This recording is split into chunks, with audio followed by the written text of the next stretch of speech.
and Honduras being a poor country for so long, that's literally the story of our life. Like Honduras story is dangerous, is violent, and there are gangs, and it's also poor, And this is one of the things that we want to change with Prospera, and everyone involved in it also really believes in this project, and we also believe that this project could potentially save Honduras too.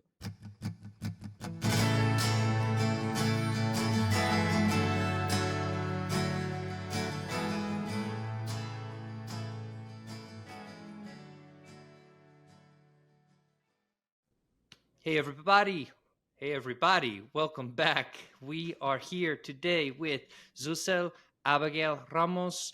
She is coming to us live from Honduras. Our first guest from Honduras, which is quite exciting. I met Zussel, I think it was now about 2 or 3 weeks ago in Washington, D.C. at LibertyCon, which was an event that was organized by Students for Liberty, an organization that she has some affiliation with. Zussel is based in a city called Próspera in Honduras. If you haven't heard about that, you're sort of in for a treat. She told me a little bit about Próspera was in person, and I wanted to dig in a little bit deeper on the pod, which is why she's here with us today. It's a startup city, and I'll let her explain what that means in just a moment. She also works with an organization called Amity Age, and this organization does Bitcoin mining and Bitcoin education within Prospera. So it educates people in Honduras about what Bitcoin is while also mining.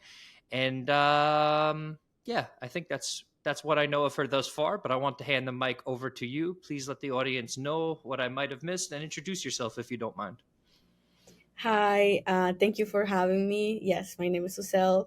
I live in Prospera, which is a special economic zone based in Roatan, Honduras. Roatan is an island in the Caribbean, super beautiful. I encourage you to come. And I am currently working at the first Bitcoin Education Center in Central America and based here in Roatan, Honduras. Awesome. Thank you.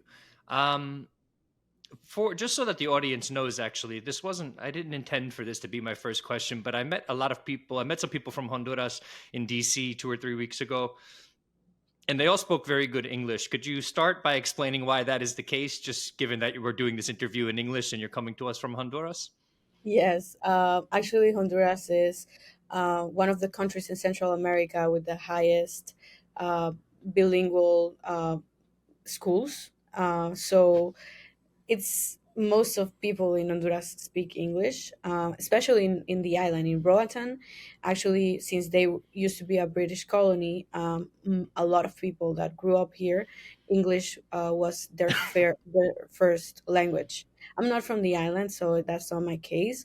But yeah, definitely, we also are very in Honduras. Like pop culture from US is super relevant for us.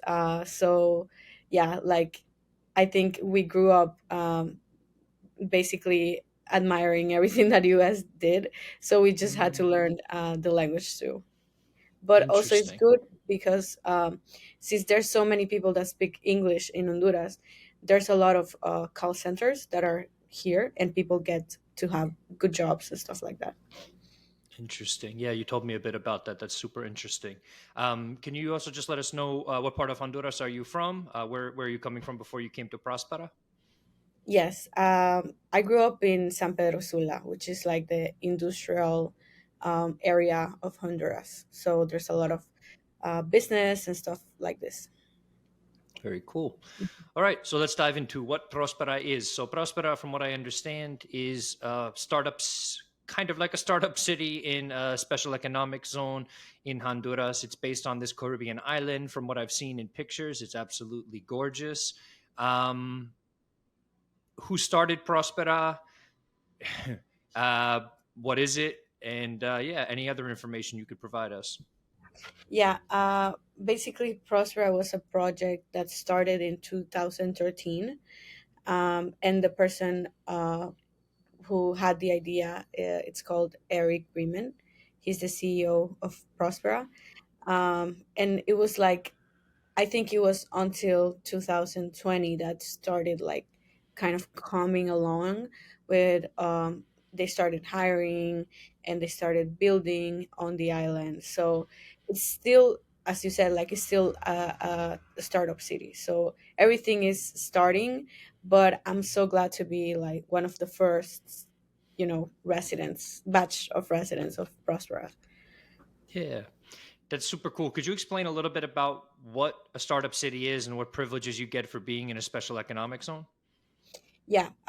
So a special economic zone is uh, territory where you have different laws than the rest of the country, but you still are ruled by the Constitution of Honduras, but with different laws. So basically, the like the hierarchy, sorry, is Yeah, that how you say it? Okay. perfect. So hierarchy of the laws is international treaties, then institution constitution of Honduras, and then Prospera Sede laws. So Próspera Cédulas is very, very friendly with investors, and that makes it very attractive for people that want to come here do business, and they get some tax benefits that they wouldn't get if they were in Honduras territory. So, for example, me as a person that works in Prospera, I only have to pay 1% of income tax, the gross income tax, Wow. 1%, which is very good. And for the sales tax, if you're a business and you're selling something in Prospera, is only 2.5%. In Honduras is 15%. Wow. So it's that benefit. Do you think that something like this can only work on a small scale in something like Prospera, or is there a vision to scale it, or do you think it can scale, or do you think it's better in more of a contained sort of region? I think it can really scale. Like, for example, one of the good examples that we have is Shenzhen in China, or Hong Kong too. These are special economic zones that have demonstrated the potential that they have in the economic part for a country. And Honduras being a poor country for so long, that's literally the story of our life. Like Honduras' story is dangerous, is violent, and they're gangs, and it's also poor, and this is one of the things that we want to change with Prospera, and everyone involved in it also really believes in this project, and we also believe that this project could potentially save Honduras too. Amazing. That's amazing. Super, super inspiring. Speaking of dangerous, the island that you're on, where Prospera is located, used to be a destination for pirates. And I say that like real pirates, actual pirates. Can you tell us a little bit about that history? Yeah, there's a lot of pirate history going on in Roatan. One of the most famous pirates was Henry Morgan. He was here in Roatan. And also, there are a lot of descendants of pirates on the island, which is very funny.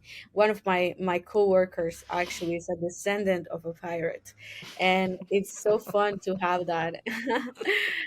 And we also compare like the pirates. We compare it like as they were like doing this revolution in historic times and going against the status quo, and that's also what we're doing with Prospera and with Bitcoin too. Yeah, we're gonna get into Bitcoin in just a second, but yeah, I appreciate that. Is what is like a descendant of a pirate like in real life? Are they nice? Are they mean? What is your coworker like? Oh my god, I really love her. She's amazing. She's a sweetheart, and it's Cool. just funny for me every time I introduce her. She's like, oh, she's descendant of a pirate, so it's like also cool.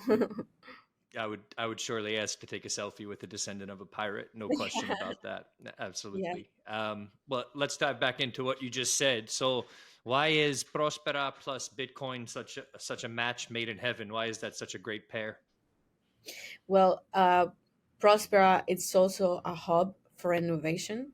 There are a lot of projects going on here, like health projects. For example, we're currently having a pop up city um, called Vitalia. You are. welcome to research it more. Vitalia is a Yeah. pop-up city. There are hundreds of people coming here and experience the life. What is it like, the life in Prospera? And they're coming here to create also business ideas.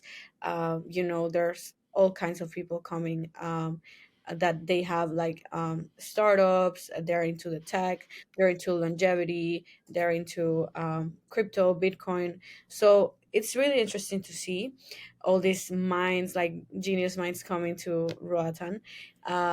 But so Prosper, as I was saying, it's also a innovation hub where you can come, since it's very interesting the way that you could do a business and you can choose the law that you want the business to be registered in.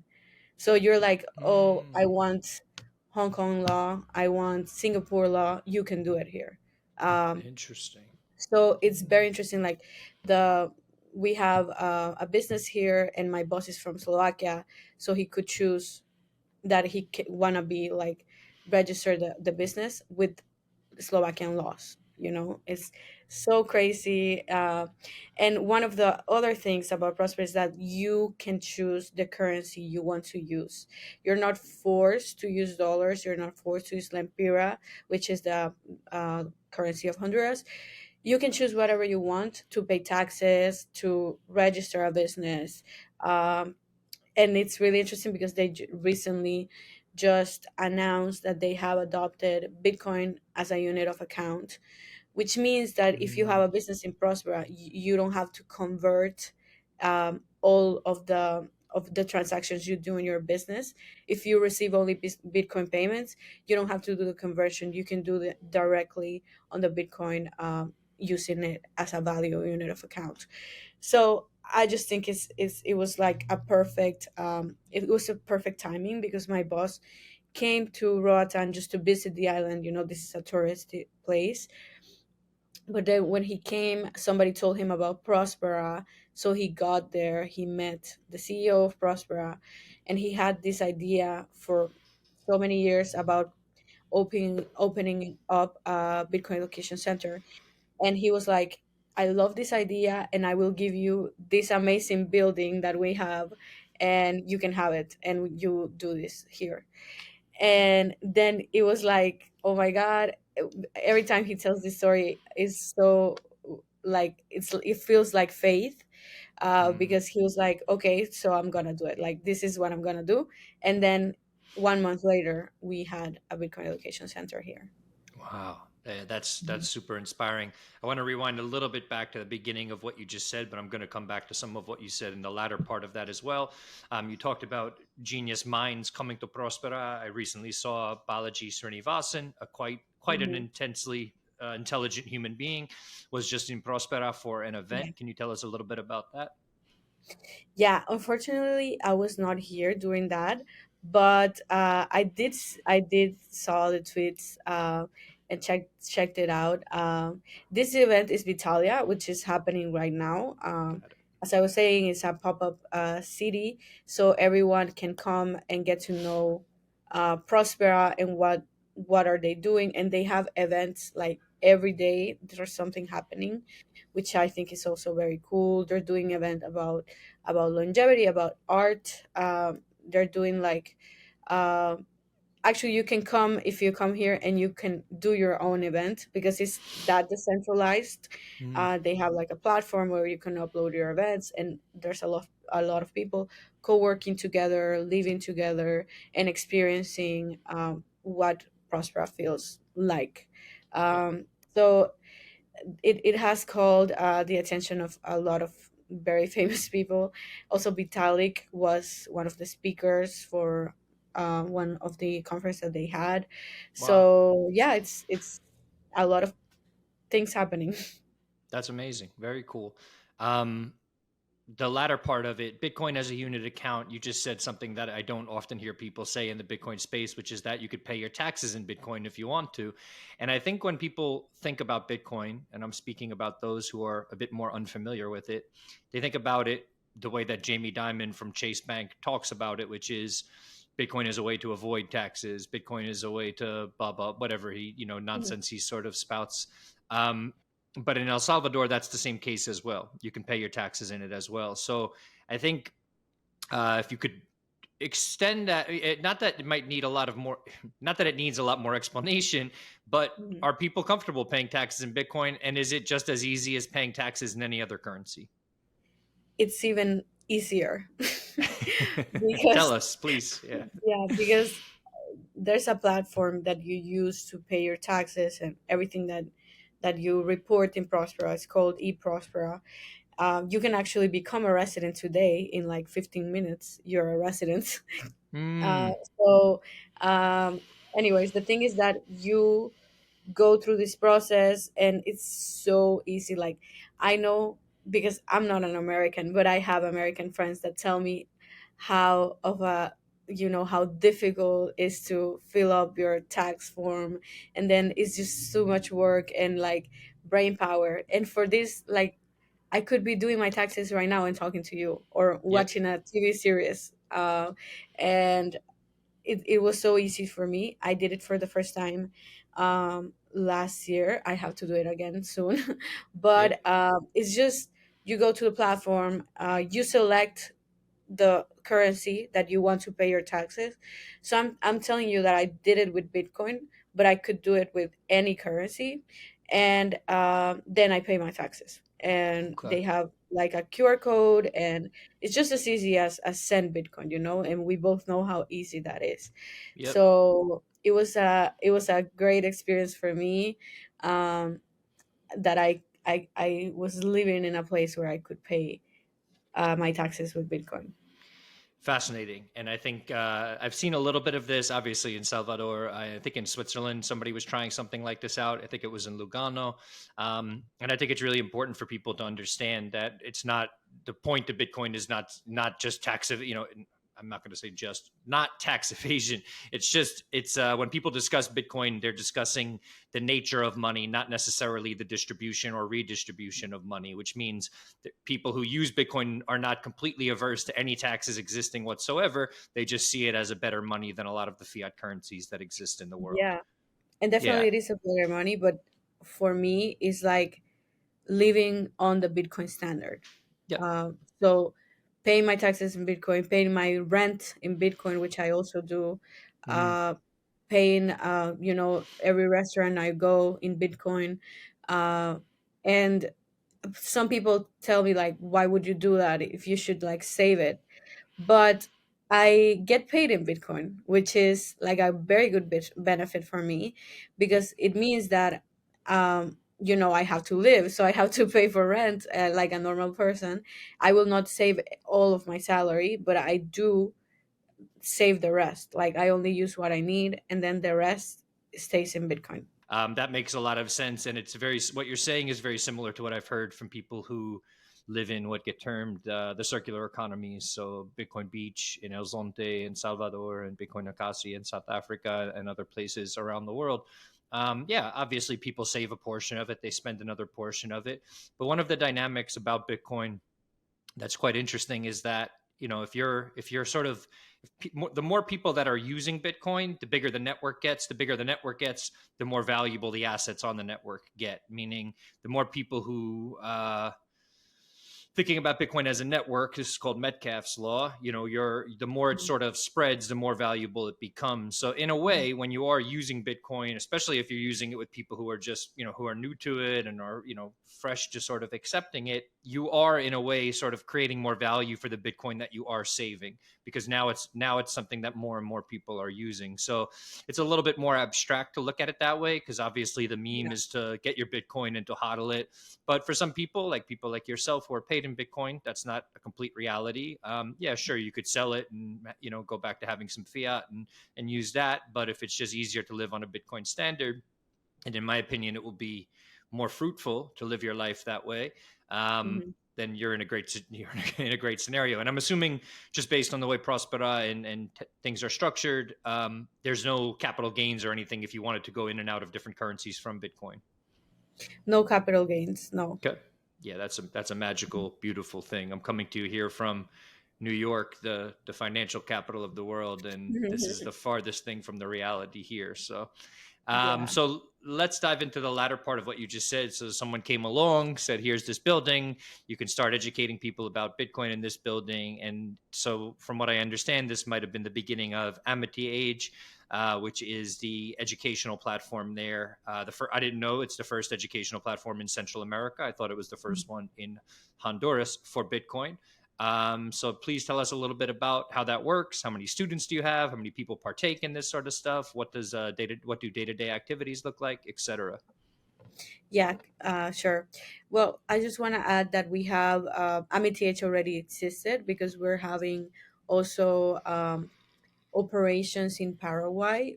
We do mining there, so the mining that we do also, like, some of the profits are allocated into the education that we do in Roatan, because of course, the operations in Roatan are not for free.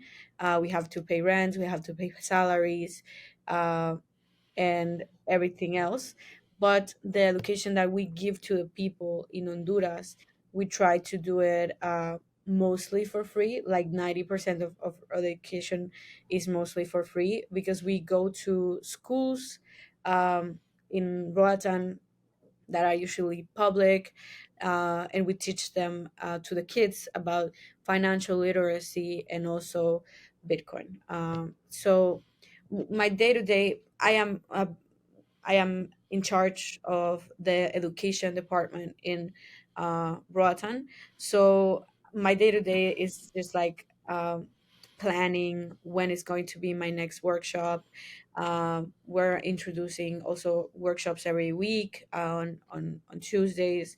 I had to make connections with the schools in Roatan to schedule workshops and diplomas, Bitcoin diplomas too. We had an alliance with My First Bitcoin in El Salvador, and Nice. they're doing the Bitcoin diplomas. I'm sure you know that. And Yep. we are also doing the Bitcoin diplomas. I'm actually part of the Light Node network that they have too. Cool.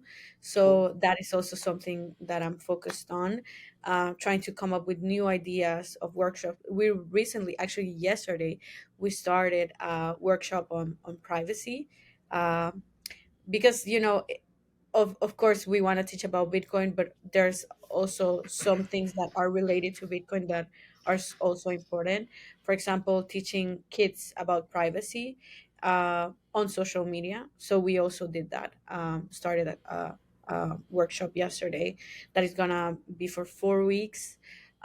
It's our first one in that topic, so we're excited about that. So yeah, that is my work, working on curriculum, working on teaching, working on alliances with schools here and also internationally. Amazing. I mean, super inspiring. My background is I have my master's in education and I taught for 12 years. So, super inspiring to hear such subject matter being taught. I actually write educational content for University of Cambridge, their textbooks for English learners.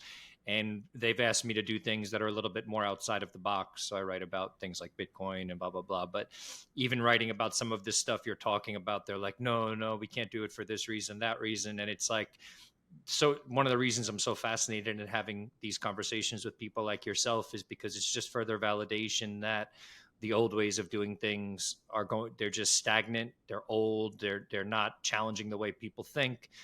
Whereas what you're doing is really at the forefront of what I hope the world looks like. I think startup cities plus Bitcoin circular economies, all of this stuff that's happening at the ground level where people are making the rules for their community, I think that this is the only counter to the WEF, to authoritarianism, where people have more control, and not only control, but say over what's happening at the local level, what's going on in places in startup cities like Próspera, circular economies. I think that these are going to become models, and you're going to see a lot more of this stuff popping up around the world, because I think the success is coming out of there, but even just the quality of thought, the stuff that you're talking about, for people who are not familiar with Bitcoin or some of these concepts, this is going to sound very new to them. We're almost crazy. How can a place even Yeah. exist if taxes are that low?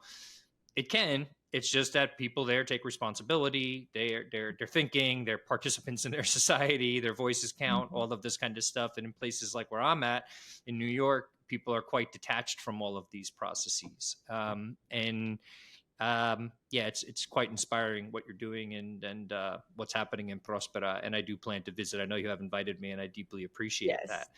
Yeah. Hmm. So I would also be remiss not to bring up the fact that we met at an event called LibertyCon, which was put on by Students for Liberty.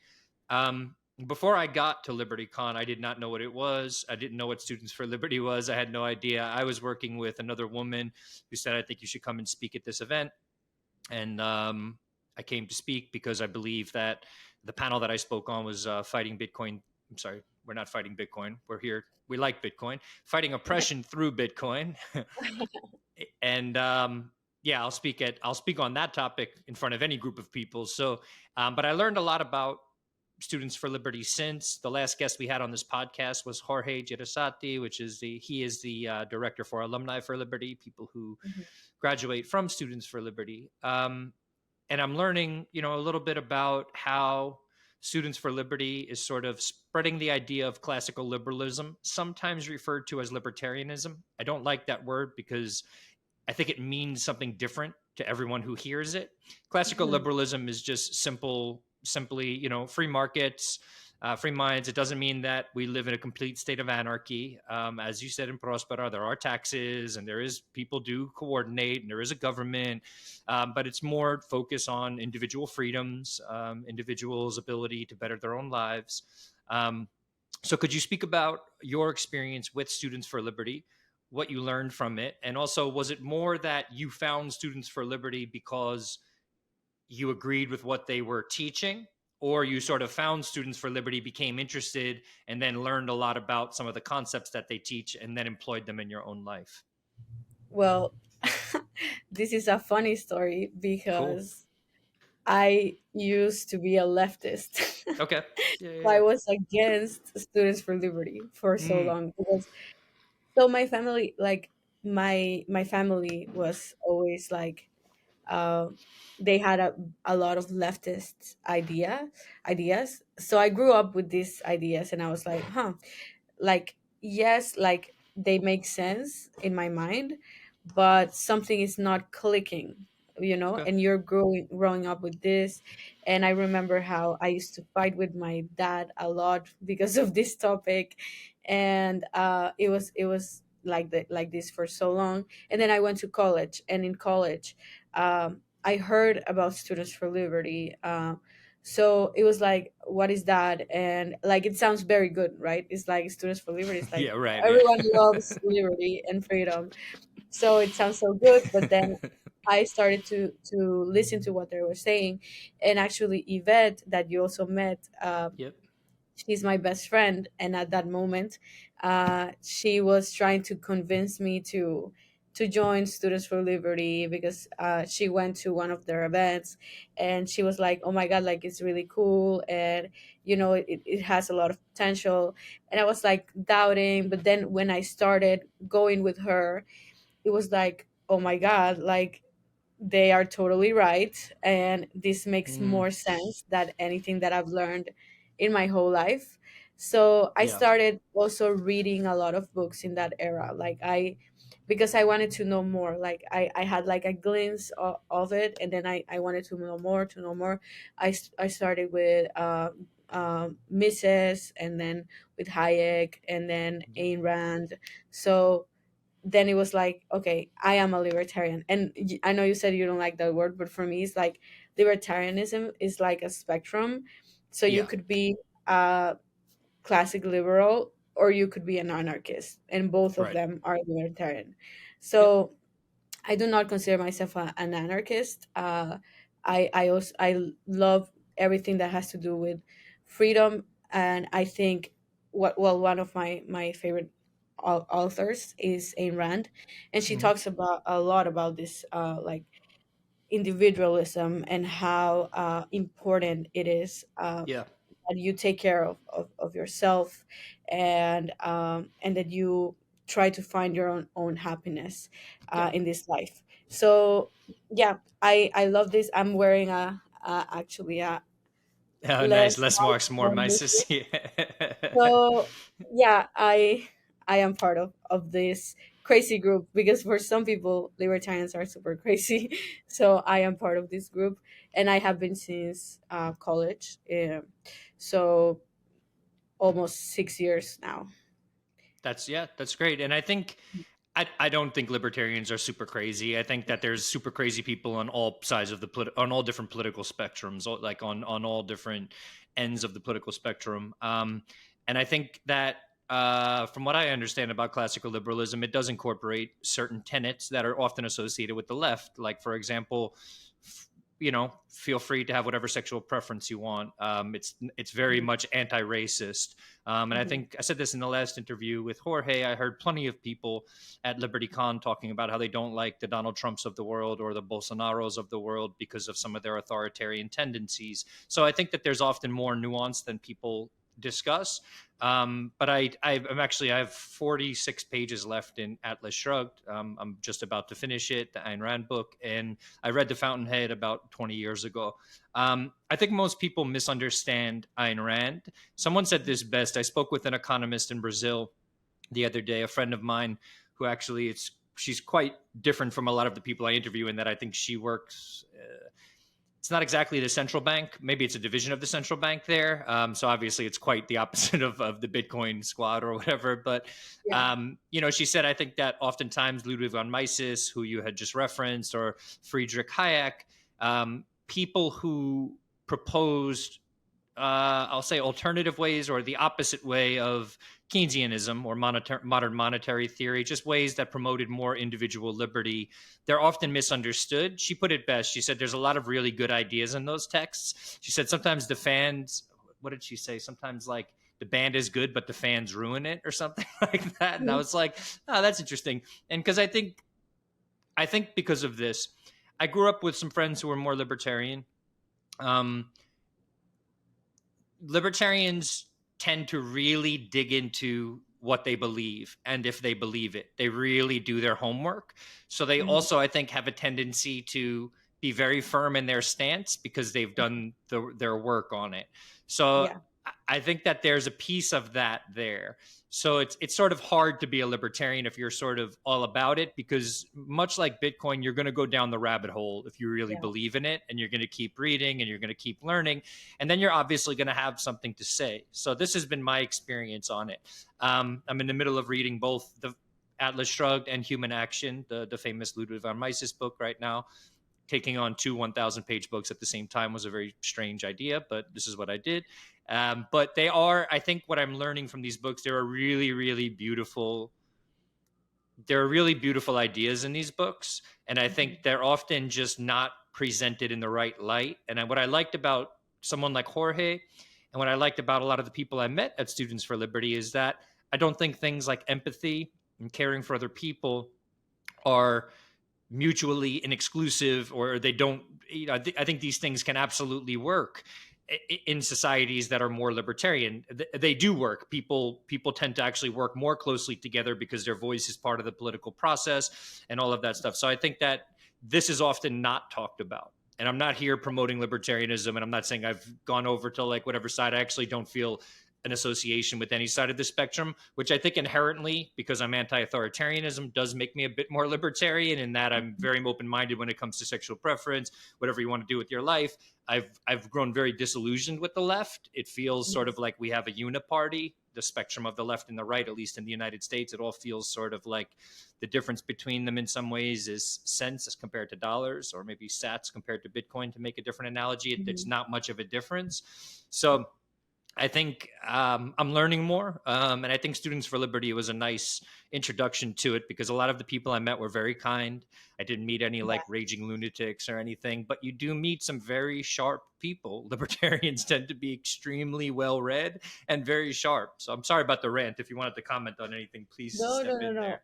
no. I totally agree, and I feel like in US is even there is a big difference between libertarians in US and libertarians in Latin America, because we become libertarian because that's the only option we have. Like Mm-hmm. we want our countries to be successful, and that is not gonna happen with socialism. Mm-hmm. So and we are more like focused on free markets and how we can make more people come and invest if we have like a government that is not doing their job. So kind of like that. Meanwhile, in US, is like very like I have met some people in US that were saying very very controversial and super conservative stuff, and Right, they take right, like all the conservative part of libertarian, and they are like, I'm libertarian, but they're not, they're conservatives. right. Is Exactly. different. Yeah, yeah, So I want to tell you this story. Like, I met yeah. this like old man in Washington. I was like it was like a social for one of the events of a libertarian event that I attended to. It was not this time; it was like 2 years ago, and this man comes to me and he's like, "I believe that I believe that divorce should not be a thing, and I think if you marry someone, you should stay with them forever. And also, I think that we should illegalize same-sex marriage." And I was like, "Oh my god," Right. because I was like, "Oh my god," and he was calling himself a libertarian, and I do not agree with anything that he said. So that was the first time I realized that libertarians in US means something to like completely different. Like, it could be something completely different. Yeah. So but yeah, coming to your thing about Ayn Rand and Atlas Shrugged, actually it's really interesting that the CEO of Prospera really loves Atlas Shrugged, and he got inspired by Atlas Shrugged to build Prospera. Mm, And also one of the locations in Prospera, it's called St. John's Bay yeah. because of John Galt. Interesting. So that's just Interesting. like really like a fun fact about Prospera. Yeah, that's great. I appreciate that. Yeah, so I think it's interesting to watch. And I think also, I'm curious as to what you think about this. One of the things that I think makes libertarianism, I think, more interesting is that in an age where both information and now money can transfer without government permission over the internet, Mm-hmm.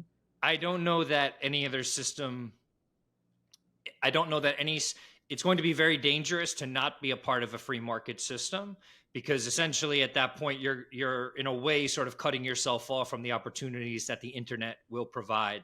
So I think also, this is my take on what I see in Latin America, or just generally speaking, my thoughts on sort of the left right dynamic and why more people are gravitating towards libertarianism, at least in some of the worlds that I run in, is that in the past you sort of had like the state versus the private enterprise.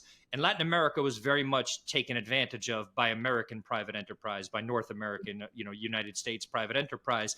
So I could see why people would say, okay, um, well, we need the state to protect us from that then, right? Like if the United States is going to come in and implement, like the United Fruit Company in Guatemala or something like that, and just extract our resources, well, we need protection. So then the only thoughts are like, well, we would need the state. But I think what the internet does now is it gives you the opportunity, or somebody in Latin America the opportunity, to now start their own business, to sort of get some of that money that might get invested within communities in Latin America, or within places in Latin America, where you can sort of do business on your own and be a beneficiary of some of that money or some of those institutions that are coming in to do work.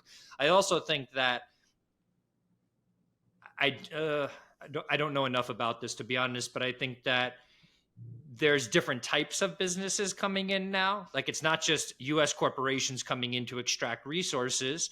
There's people, even like myself. I find it interesting as somebody who does this podcast to speak with somebody in Honduras, because I think I can learn something from you, and the people listening to this podcast can learn something from you. So there's this different mutuality in the exchange at this point, where value accrues to hopefully both parties. And I don't think that really existed in the world before the internet, at least not as Yeah. much. So I think the internet is what gives people this perspective of like, okay, well, we have the state, and then we have the corporation, but then we sort of have something a little bit different, like this independent entrepreneurship, freedom, technology loving group of people who want to take advantage of that. And I think this is sort of where the startup city Bitcoin crowd fits into. I don't know, if you agree with that take or if it makes sense. But I think Yeah, that's also, totally. yeah, Totally. I think is good.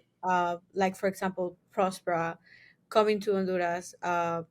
It's good for Hondurans because one of the laws in Prospera is that 90% of the employees have to be Honduran. love So it. it's not like Cool. they can come and they can just hire people from, like 80% of the employees are gonna be like foreigners.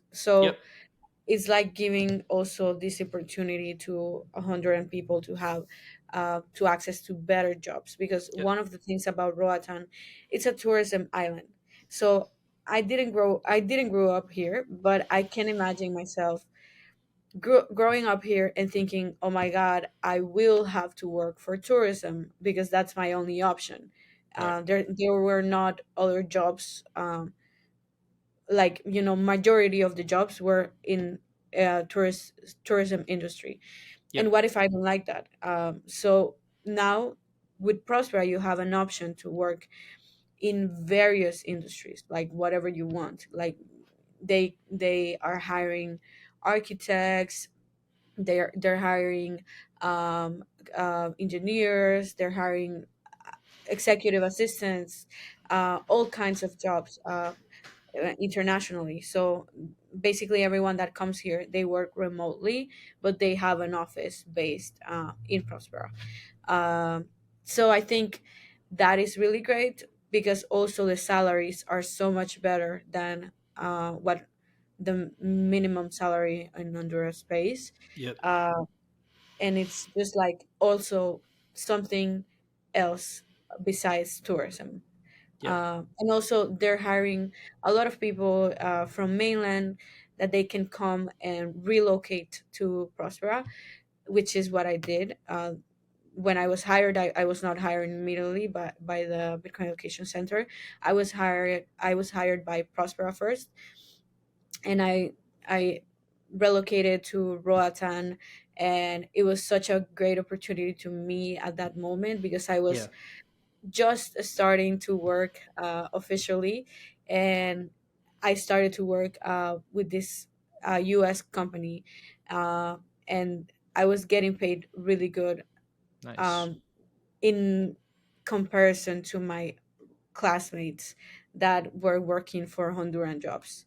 So Awesome. yeah, it was really good, and that's why I always talk about this. Like whenever I have the chance with my friends from mainland, with everyone in my Twitter, like Prospera is good for Hondurans. Like it's literally something that could save us, and it's especially good for the young people in Honduras, which is the Yep. majority at the moment. Because if you're a young adult that is just starting, their work experience, this is a great place to start, and also a great place to live. Like who wouldn't want to live on a Yeah. Caribbean island? A former pirate island. I mean, come on, get to have pirate descendant coworkers, the whole thing. Yeah. It's amazing. Yeah. And just something I just want to say to anyone watching or listening. I think a lot of what gets discussed, especially now in New York City, is the immigrant crisis. So we have like 10,000 undocumented immigrants coming into the city every month. So you have people who are coming here sort of desperate, who are, don't really have a ton of skills, coming into one of the most expensive cities in the world to live. And obviously, more and more of that is unsustainable. So one of the reasons that I'm really fascinated in what Zussel is doing is that opportunities around the world. I don't just say this for maybe Central American people who want to migrate to the States. And if they do, that's fine too. But we need people thinking the way that the people of Prospera are thinking, because we can develop opportunities within countries. I've witnessed a lot of this in the circular economies, but we're witnessing this amazing trend where someone as big a name of Vitalik Buterin, who started Ethereum, or Balaji Srinivasan, a gigantic name in the Bitcoin crypto tech space, longevity, startup city space, all those spaces. He's in all the spaces, now going to Honduras because there's this opportunity happening. And I know that some people are going to quickly dismiss this. They'll probably say, oh, it's just some foreigners that came in and they're exploiting the people. I can just say this, and I'm going to give you the final word on this. It's not what that feels like to me. That's from an outside perspective.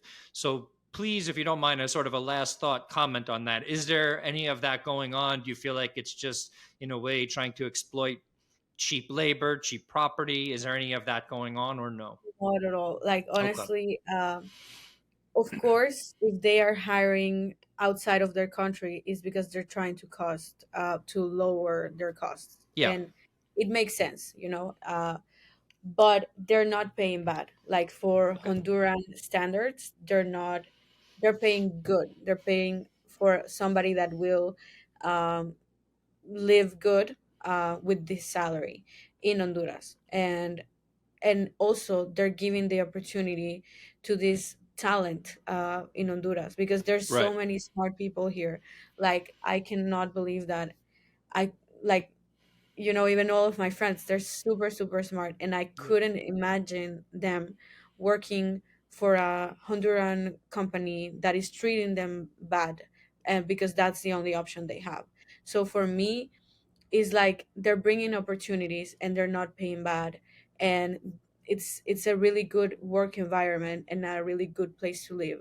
So I don't understand. So many people says what you're saying right now, but I think one of the reasons is because, um, this whole history that you mentioned, like the fruit company, and we have books that we read on school, like obligatory by the government.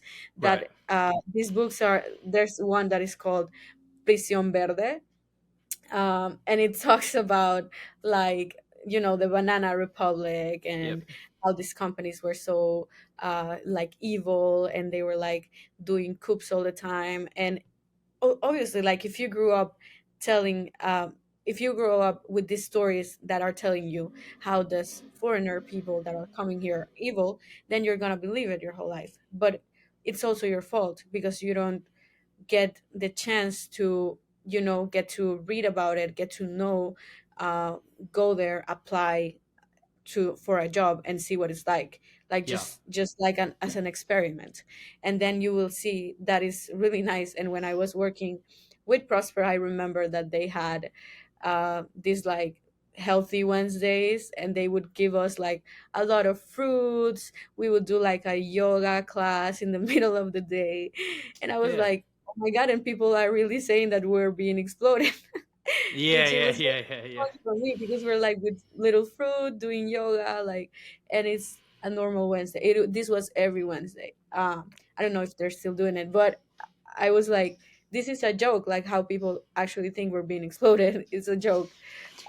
So yeah, I want to say that um, it's really not how like whenever you see so many misinformation about something, it's better if you go and read or if you go and see it yourself. And Yeah. that's why I also encourage you again to come and see it yourself, because Yeah. I think you're gonna really love it. Yeah, I have a feeling that that will happen within the next. I know this sounds like a long time frame, but like 20 months. So a little over a year. This year, I know that I have a few things I have to do. I don't know if I can definitely make it, but I'm super excited. I actually even spoke with Yvette, who will be a future guest on this podcast. Yvette and Zussel are very good friends, I think best friends. Someone else I met at the student at LibertyCon. She actually showed me like, here are the flights that you take to get there and all that kind of stuff. So I have done my homework on how to get there and will get there. Hopefully, I would love to come for an event or something that you guys have going on, because it is super fascinating to me.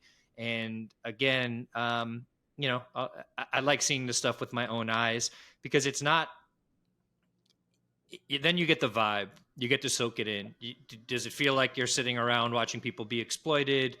Do are you, does this seem like, something malicious is going on here? And I've gotten to some places where I felt that that was the case, and other places where I'm like, no, this is just something different. It's a different dynamic. And I think that people are very slow to adapt to new dynamics, but people like yourself and others around the world doing similar work are ushering in a new world with new dynamics. And hopefully, like you said, a world where, like, the tagline for this podcast is Bitcoin and human flourishing. And not that the two have to be completely mutual, but we are focused on human flourishing. And like you said, if something like this didn't exist, you'd have to watch some of your very bright friends go and work in a place that is not going to necessarily highlight their strengths or bring out the best in them. And Yeah. not that Próspera guarantees it will, but it's better than maybe what the other options were before this. And then hopefully that empowers these people to help provide similar opportunities for other people. And we build something from the ground up that ripples out. Yeah. Like in my case, I never thought that I would be working for a Bitcoin education center. Mm. uh, it was like so random that started doing this, and even my family was like, "What the hell? Bitcoin is dangerous." But I have doing my work in orange peeling them, so they're coming Nice. along now. But yeah, that definitely it seems like if you see it from the outside, and you're someone that is not educated in Bitcoin or anything, it does seems like a crazy thing to do, Totally. like for a living. But it's just like it has been the most amazing thing that it has happened to me in my professional Amazing. life. Like Yeah. I get to go to international events because I have this job, and I get to travel and to talk about Bitcoin, talk about freedom, because that's what Bitcoin means to me. It means freedom, and you are free to do whatever you want with your money without the government being on top of it. And I love that feeling. I think money and state should be separated and should be two different things and not together. I also believe everything that I say, so that's also good, because when you have a job and you are forced to say things that you do not agree with, it just really sucks. But Yep. when you believe everything that you're saying, it's just, I think it's the best that you could have. 100%. That's a beautiful, beautiful thought. And we will end it there. As I mentioned, we will have Zussel's friend on, I believe, probably within the next few episodes to sort of expand a little bit on what some of these other cities like Prospera look like around the world. She actually works in sort of the development of startup cities and special economic zones around the world. This has become very, very fascinating to me, especially I think as I've become a little bit more disillusioned with my own city, New York, which was once the financial capital of the world, which is very quickly becoming just basically, a very bureaucratic place that's just working to protect the old financial guard, which is Wall Street. And we all know that there's a better financial world out there than Wall Street, less of an insider's game. Not that Bitcoin is perfect and not that all of these new systems are perfect, but there's a little less rot in these new systems. There's a little bit more, we're still early in them and people are still benefiting greatly from them. So, where can people find you online? Where can they find information on you, on Prospera, on Amity Age, anything else, and anything else you'd like to share? Yes, you can look for Amity Age online. Maybe you can put it, or I will in the show notes Amity for Age, everybody to read. Yeah, yeah, yes, yeah. amity.com. You can see also that we will be doing tours. If you want to come to visit and to experience it yourself, you need to. We're going to be launching the pirate Bitcoin pirate tours, Whoa, which is gonna be really nice. awesome. So look us up. And me, I am like, it's Zussel in Twitter, or X is the best way to find me. And if you Cool. want to talk to me, just DM me and we can have a chat. I am available. So yeah, thank you again for having me in your podcast. Yeah. Oh, it's my pleasure. And it was a pleasure to meet you in person. Thank you for doing this. And I look forward to meeting you on your home turf sooner than later. And on that note, Yes. thank you everybody for listening. I hope you guys took as much from this as I did, and we will talk soon. All right. Take it easy.